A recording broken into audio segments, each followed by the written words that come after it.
स्थापित करने की आज्ञा प्रदान की जाए। राजस्थान विधानसभा के मानसून सत्र में बुधवार को बहस और हंगामे के बीच Rajasthan coaching institute control and regulation bill 2025 को पारित कर दिया गया। यह विधेयक कोचिंग संस्थानों के संचालन को नियंत्रित करने और छात्रों के हितों की रक्षा करने के उद्देश्य से लाया गया है। खासकर कोटा जैसे शहरों में कोचिंग संस्थानों की मनमानी और छात्रों पर बढ़ते दबाव को देखते हुए इस बिल को लाया गया है।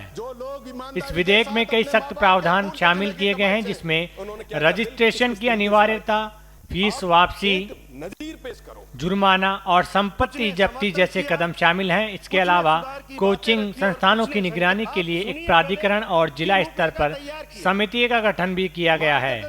नए विधेयक के तहत उन सभी कोचिंग संस्थानों को अनिवार्य रूप से रजिस्ट्रेशन करवाना होगा जिसमें 100 या उससे अधिक छात्र पढ़ते हैं। बिना रजिस्ट्रेशन के कोई भी कोचिंग सेंटर संचालित नहीं हो सकेगा। यह प्रावधान छोटे और अनियंत्रित कोचिंग सेंटरों पर नकेल कसने के लिए लाया गया है। रजिस्ट्रेशन प्रक्रिया जिला समिति के माध्यम से होगी, जो कोचिंग सेंटरों को रजिस्ट्रेशन सर्टिफिकेट जारी करेगी। नियमों का उल्लंघन करने पर रजिस्ट्रेशन रद्द करने का भी प्रावधान है। कोचिंग सेंटर अब एक मुश्त फीस वसूल नहीं सकेंगे। विधेयक में स्पष्ट किया गया है कि यदि कोई छात्र बीच में पढ़ाई छोड़ता है तो कोचिंग संस्थान को उसकी ट्यूशन फीस और हॉस्टल फीस वापस करनी होगी। यह प्रावधान उन छात्रों के लिए राहतकारी है जो आर्थिक और अन्य कारणों से कोर्स पूरा नहीं कर पाते।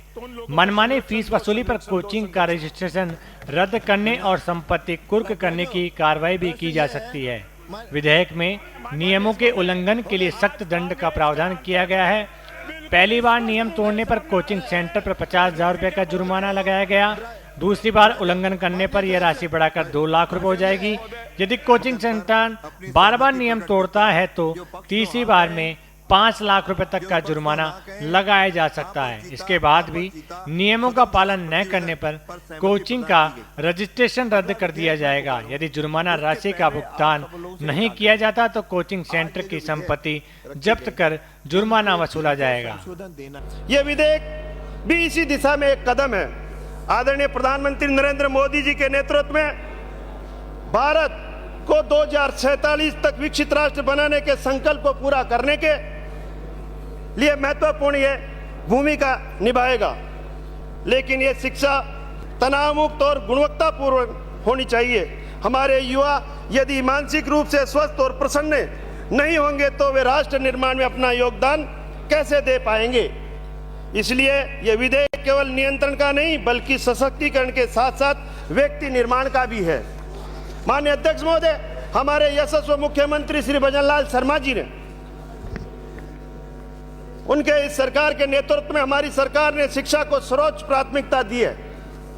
प्रदेश के विश्वविद्यालय और महाविद्यालयों में रिक्त पदों पर भर्तियां करने का, आधारभूत सुविधाओं का निर्माण करना और अन्य आवश्यक विकास कार्यों के लिए सरकार पूर्ण रूप से प्रतिबद्ध है।